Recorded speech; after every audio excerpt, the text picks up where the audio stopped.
how did World War One even start? So it's the early oh my goodness. It's the early 1900s. Europe is a big, messy friend group full of royal cousins, secret grudges, and way too many weapons.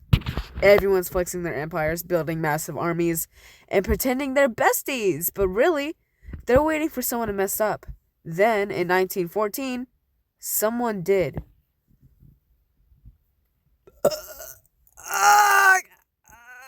Okay. In the city of Sarajevo, I think it's a he instead of a j. Sarajevo. I don't know. A Serbian nationalist assassinated Archduke Franz Ferdinand, heir to the throne of Austria-Hungary. It should have been a tragic headline and a few angry letters, but instead, it set off a chain reaction that turned the whole continent into a war machine. Austria-Hungary blamed Serbia, Russia defended Serbia, Germany backed up Austria-Hungary, France backed Russia, Britain joined in because Germany invaded Belgium, and suddenly the whole world was on fire.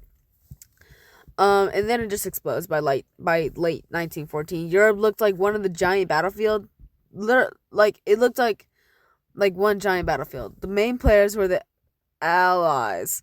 You know what? I showed my friend this video, and she said, "The Allies." It's the Allies. I was just like, "Shut up." That's how I always say it. That's how I always say it. The Allies. So, anyways, the Allies. That was in my World War II video. Anyways, the Allies, Britain, France, Russia, and later the US and Italy. And the Central Powers, Germany, Austria-Hungary, and the Ottoman Empire. Everyone thought it would be over by Christmas. Spoiler, it wasn't. The war quickly turned into a nightmare called trench warfare. Soldiers dug long ditches across Europe, especially on the Western Front in France and Belgium, and lived in mud, rats, and fear. Moving even a few yards forward could take weeks and thousands of lives. The new technology made it worse. Machine guns, poison gas, tanks, flamethrowers. It was like the Industrial Revolution decided to show off how deadly it could be. Eventually, the whole world joins in. This wasn't just a European problem anymore. The war spreads across colonies in Africa and Asia, pulling in soldiers from around the world. Even countries that weren't directly involved felt the effects through shortages, propaganda, and loss.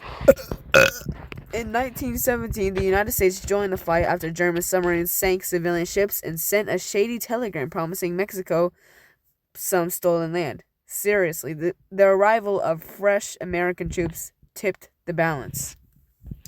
Meanwhile, Russia was busy having its own revolution. The Tsar was overthrown, and the Bolsheviks, stop, you know what I mean, led by Lenin, took over, pulling Russia out of the war entirely.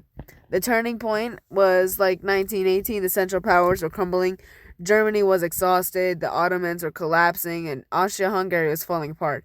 The Allies, and not Allies, Allies, launched a final massive offensive, pushing the Germans back until they finally agreed to an armistice. I've always had trouble reading that. Armistice. I'm saying it right? Armistice. On November 11th, 1918, the guns fell silent. 4 years, millions dead, and the world had no idea how to process it. So the end, sort of. In 1919, world leaders met in France to sign the Treaty of Versailles,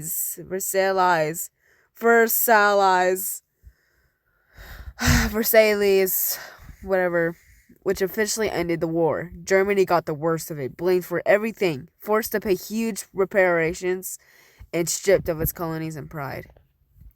The treaty was supposed to create peace. Instead, it created resentment, the kind that would fester for 20 years and explode again in World War II. Check out my other video for that, by the way. The aftermath.